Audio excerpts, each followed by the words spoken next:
aurkezpen honetan gonbidatzeagatik. Egia da, hizkuntza baten egoeraren adierazle dagokionez, gaur Euskadi.eusen dagoen bertsioa ditu, batetik kontsulta aplikazioa berritu da, bestetik datuak ere eguneratu badakia dela, eta datu bat izan dezatu bertsioetik, bai adibideetan, bai sarreretan. Eta horrez gain Euskadi.eusen dagoen kontsulta aplikazioa dauka konexiorik, deskargatzen du eta erabiltzen du. Aipatu nahi dut, ahalik eta euskarri gehiuntan pentsatzen, ea noiz arte utziko diogu, diru sarrerak paperetik zetozela, salmentak 160 igo da bisitari kopurua. Euskarazko web gune bisitatu.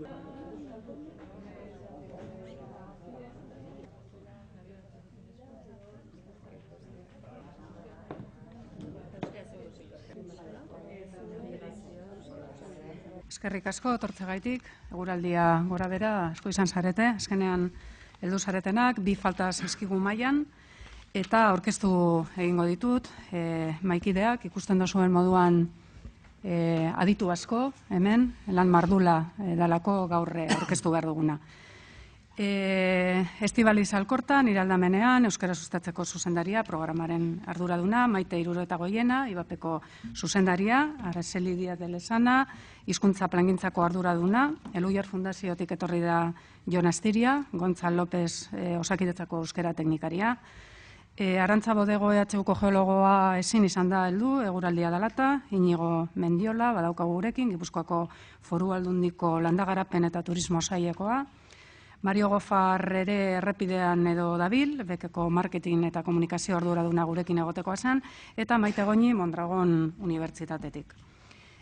Joseba Barrena bere, Eusko Treneko euskera arduraduna ere gurekin dago. Eguneroko bizitzan, euskararen erabilera errazteko sortu berri ditugun hainbat tresna, aurkeztera gatoz gaur. Erreminta hauek baliagarriak izango dira dudagabe, euskararen terminologia normalizatzen jarraitzeko, eta gure hizkuntzaren erabilera arlo guztietan errazten jarraitzeko. 3 produktu dira, aurkeztu behar ditugunak, alde batetik internet bidezko Eluiar hiztegiaren bertsio berritua, bai eta honen eskuko telefonoetarako aplikazio berria ere aurkeztuko dugu. Bigarren produktuan dagoz 9 hiztegi terminologiko, 9 hiztegi hauek Euskararen Aholku Batzordeko terminologia batzorde atal bereziak onartuak ditu, eta Euskaltern terminologia banku publikoan integratu dira dagoeneko, guztiak beraz eskuragarri daude interneten PDF formatuan. Eta azkenik, beste produktu bat, hiztegibar internetarako plugina, bai eta hizketa ereduak modelos de conversación argitalpenaren eskuko telefonoetarako bertsioa ere. Beraz, ikusten dozuen moduan, hainbat baliabide barri, hauen bitartez, beste urrats txiki bat edo handi bat emango dugu dudabarik euskararen erabilera, gure egunerokoaren arlo guztietan normalizatzen jarraitzeko. Euskararen bizi berritze prozesuak etengabe eskatzen digu pauso berriak ematea, eta terminologia zehaztea gure etxetatik gurean ospatzen diren nazioarteko biltzarra handienetara, eta baita osasunaren arlotik ingurune digitaletaraino. Ez genuke inongo arlorik baztertu beharko, argi dago, euskara arlo guztietan normalizatzeko bide horretan, bide luzea daukagulako oraindik egiteko. Eta horrek terminologiaren arloan lan egitea eskatzen du. Guk esartzen eta normalizatzen ez dugun terminologia beste hizkuntza batzuetan erabiliko dute gure gazte erabiltzaileek. Horrekin batera, esfortzu bat egin behar dugu, adituek egiten duten lan hori edatzeko, lan mardula egin dutelako, eta garrantzitsuena erabiltzaileen gana heltzea lortu behar dugu egunean esparru diferentetan erabili ahal izateko. Ingurune digitalak emandako aukerak baliatuz, Eusko Jaurlaritzak urteak daramatza, egia esan, herritar guztioi tresnak eta baliabideak eskaintzen. Eguneroko bizitzan, arlo profesionalean, naiz pribatuan ere, euskara erabili dezagun. Hiztegi elektroniko elebakarrak, hiztegi elektroniko elebidunak, entziklopedikoak, zuzentzaile ortografikoa, itzultzaile automatikoa, terminologia banku publikoa, euskarazko softwarea, pluginak, korpusak eta bar. Hau guztia posible egiteko Eusko Jaurlaritzak hainbat eragile ezberdinekin egiten du lan, eta elkarlan horri esker, auzolan horri esker, Herritarrek gero eta tresna gehiago dituzte euskara normaltasunez erabili ahal izateko esparru guztietan. Auzolan horren erakusgarri gaur hemen dugun mahai zabal eta luze hau. Hasi gaitezen lehenengo hiztegiarekin, Elhuyar hiztegia. Elhuyar hiztegia dakizuen moduan, euskara gaztelania, gaztelania euskararako hiztegia 2000 urtean jarri izan kontsultagai, Eusko Jaurlaritzaren webunean. Hizkuntza arrunteko hiztegia izan da, egunero kontsulta asko, milaka kontsulta jasotzen ari da, gero ikusiko ditugu datu batzuk.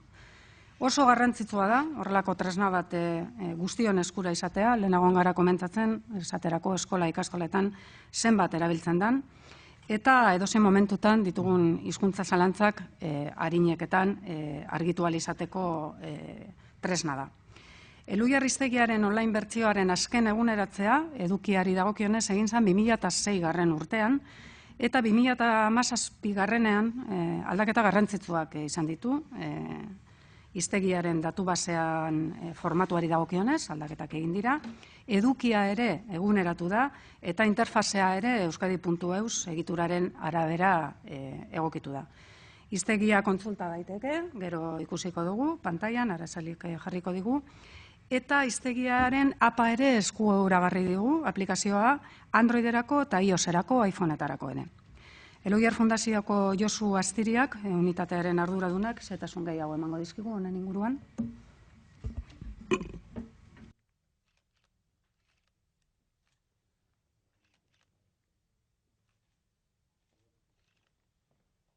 Josu, bigarren produktua dira hemen ditugun 9 hiztegi terminologiko hauek. Dakizuen moduan, Kultura eta Hizkuntza Politika Sailak eta IBAPek sinatu zuten hitzarmen bat, beren beregi hiztegi terminologiko hauek garatzen eta jarraitzeko. Gurekin dago Maite Iruretagoiena, IBAPeko zuzendaria, eta hemendik eskerrak eman nahi dizkiegu proiektu honetan sinisteagaitik, eta euskararen normalizazioan egunero ere lakuatik egiten duten lanagaitik. 9 hiztegi hauek USEIK egin ditu, prozedurari dagokionean hiztegi bakoitza aztertzeko ad hoc egiten da batzorde tekniko bat, batzorde horretan 2 edo 3 adituk parte hartzen dute, eta hortik euskara aholku batzordearen baitan sortutako terminologia batzordera pasatzen da hiztegia, ez?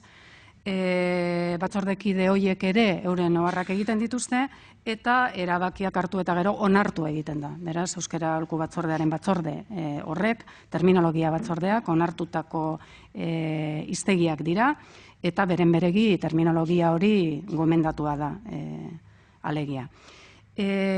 Gomendatutako terminoek, gero ikusiko dugun moduan, 4 ponderazio marka daramatzate, Euskal Terminologia Banku Publikoan gainera EU marka hori badute, gero ikusiko dugu, adibideren bat.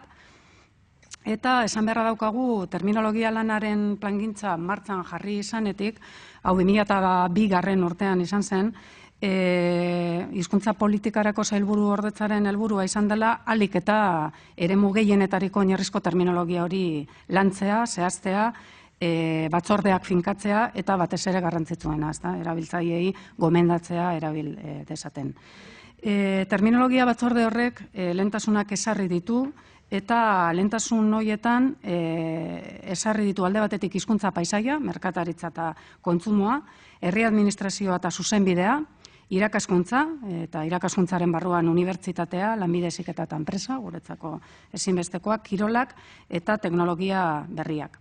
Zer egin da 2017 bukaerar arte? Terminologia batzordeak 58 hiztegi terminologiko gehi lan berezi bat onartu ditu, lan berezi hori hizketa ereduak, lehen aipatutakoa modelos de conversación izenekoa, eta Eusko Jaurlaritzak argitaratu eta banatu egin ditu.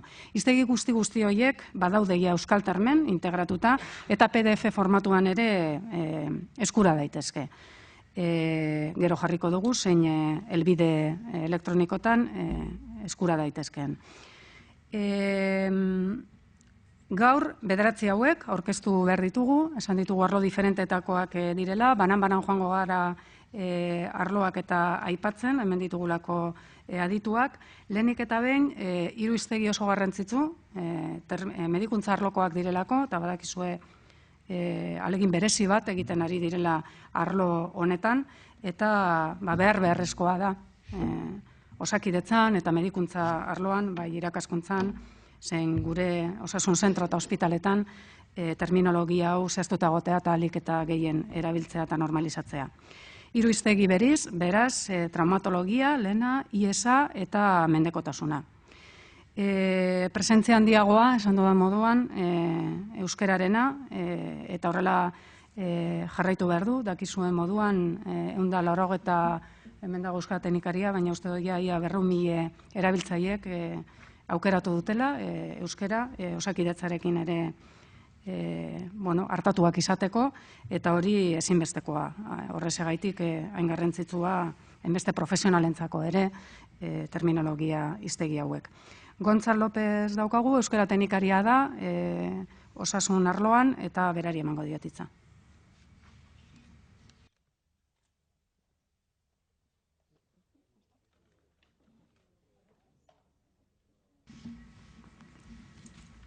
Eskerrik asko, Joseba. Eta medikuntzatik lan mundura eta irakaskuntzara. Arlo honetan 4 hiztegi ditugu, lehenengoa garraioa eta logistika hiztegia, terminologia hau finkatzea ere beharrezkoa, enpresa askorentzat, enpresa asko eta askok euskara planetan eta buru belarri dabiltza lanean, eta beharrezkoa daute, eta orain bai, Joseba Barrena, Euskotreneko hizkuntza normalizazioa eta genero politika arduradunak. Zegingo du.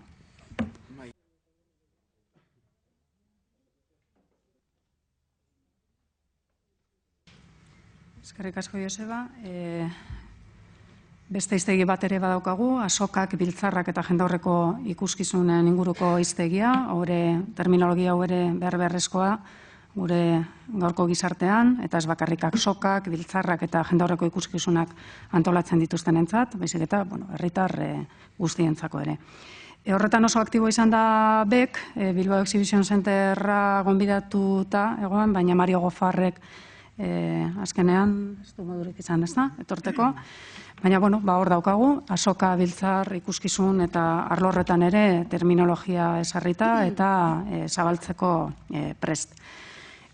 Hortikoa Seiza eta Arrantza hiztegira, aspaldiko jarduerak gure artean, hor lobi fuertea daukagu izan, eta laguntza osoa izan dugu egia esan. Administrazio publikoek, edabideak eta oro har herritarrek ere terminologia horren beharra badutela adierazi digute, eta Gipuzkoako Foru Aldunditik landagarapen eta turismo saileko Inigo Mendiolak zetasunak emango dizkigu. Aurkezpen honetara gonbidatzeagatik. Egia da, hizkuntza baten egoeraren adierazle dagokionez, gaur Euskadi.eusen dagoen bertsioa. Eskerrik asko, Inigo. Irakaskuntza arloarekin amaitzeko mineralak hiztegia, geologian garrantzitsuak, zalantzarik gabe, eta maila desberdinetako ikasleen gana iristea garrantzitsua da, terminologia hori beharrezkoa dute, eta Arantza Bodego geologoa izan da etortzeko EHUko irakaslea eta batzorde teknikoan parte hartu duena, baina azkenean ezin izan da etorri, eta hor dago hori ere edo zeinen eskura. Irakaskuntzarekin amaitu eta informazioaren eta komunikazioaren teknologietara pasatuko gara, 2 hiztegirekin gatoz, sare sozialak eta telefonia hiztegiak. Gaur egun, ezinbestez, danok harrapatzen gaituen gaia da hau, ezta? Finkatuta eta adostuta, beraz terminologia hau, eta gurekin daukagu Maite Goñi, ezin hobeta ezagutzen dituelako gai hauek.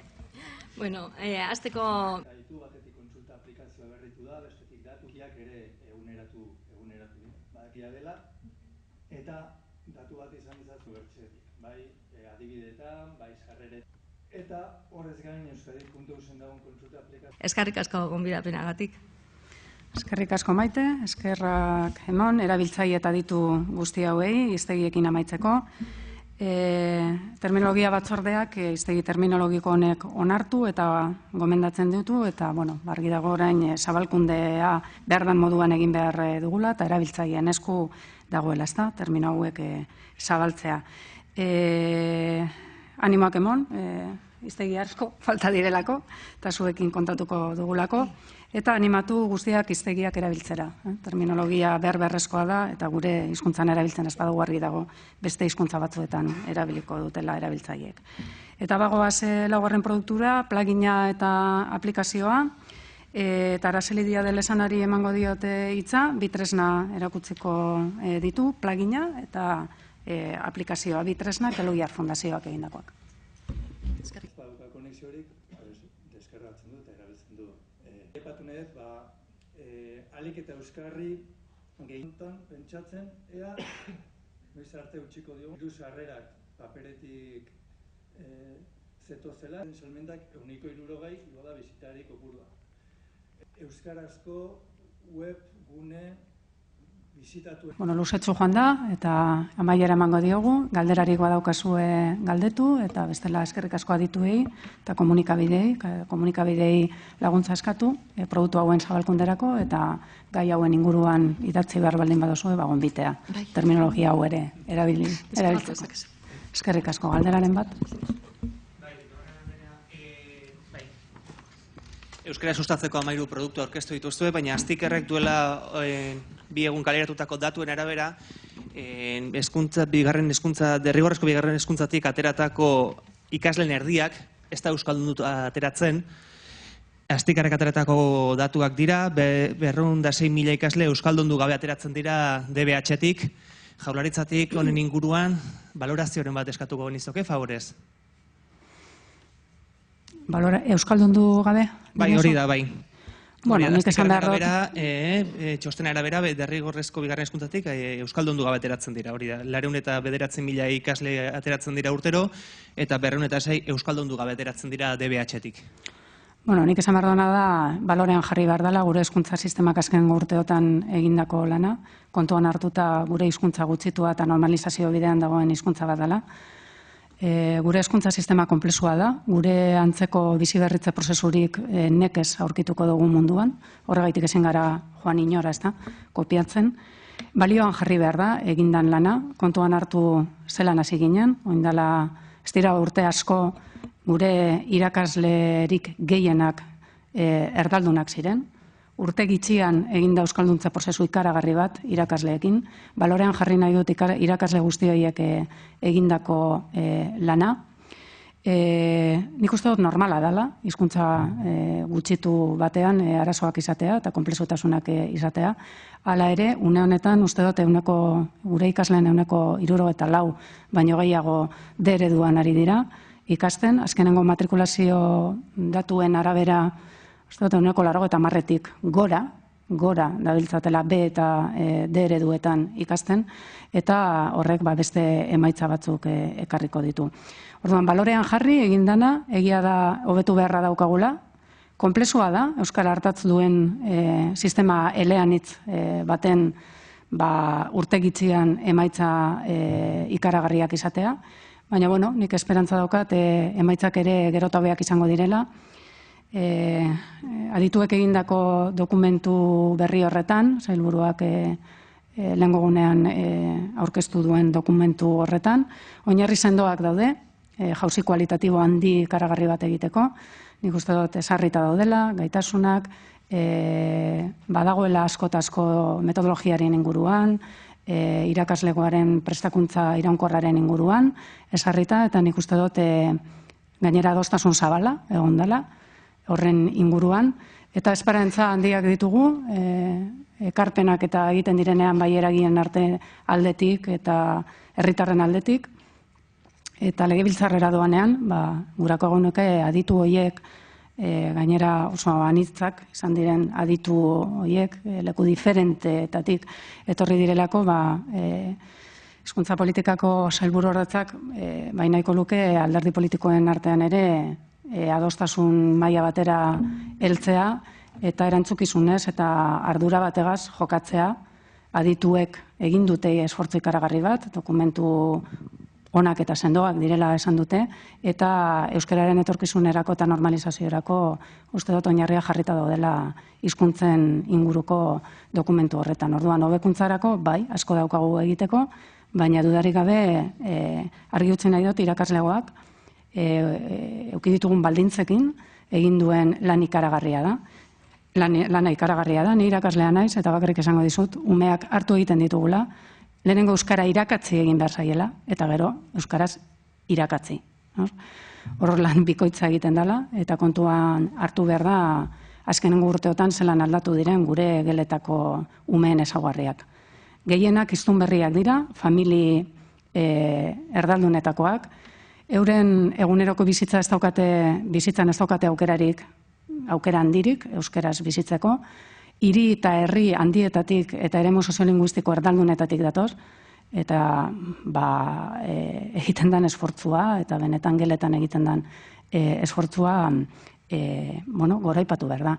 Bestalde batetik dokumentu horretan argi esaten da eskolak ezin duela, ezin da jarri erantzukizun osoa eskolaren gainean, dena egin behar du eskolak, eta hori ez da posible, eta horretarako dokumentu horretan ere nik uste dut esartzen direla beste plan batzuk, ez? Era integral batean planteatzen da, hizkuntzaren hobekuntzaren ingurukoa, eta gizarte osoaren konpromesua dela esaten da. Ardura konpartitua da, ez bakarrik eskolarena, gurasoena, transmisioaren inguruan hobekuntzak egin behar dira. Gurasoen erlajazio horretan lan egin behar da. Eta, badonon ardura da, gizartearen ardura da, euskara hori hobetzea. Maila akademikoan ez daukate inolako problemarik, baina egia da, zailtasunak ditugula eremu informalean, baina eskolari ezin dugu dena eskatu. Orduan, esperantza handia eta seguru erronka ikaragarria daukagu zela, baina egingo ditugula. Nire askoz ere simpleagoa da. Nik galdera egin nuke honen guztiaren, bateria honen edapenaren inguruan, ze lehendik ere askotan aurkeztu izan dira, iztegi terminologok guk erabiltzen ditugu, eta oraindik ere digestio egin behar dugu, hau guztia zer dan eta nola erabili asmatzeko, nola egiten da honen edapena erabiltzaile arruntaren gana iristeko, ze estrategia dago horretan, ze guk hau gaur kontatuko dugu eta bihar gure irakurleek ahaztu egingo dute, beraz... Irakaskuntzaren arlokoak eta zabalkundea egingo da, unibertsitateetara, ohar bidez, idatziz eta hemen aurkeztuko duguna, ikastola, eskoletara, hezkuntza sistemara badoa, unibertsitateetara ere, guk aurten badaukagu talde bat eremu sozioekonomikoan egin behar dugulako plan estrategikoa, horrezegaitik daukagu aukera enpresa guztietara ere heltzeko, eta batzorde hori baliatuz, enpresa guztietara ere eta gure diru laguntzetara aurkezten diren enpresa guztietara zabaltzen da hau, eta gero gure webguneetan eta horrela zabaltzen da.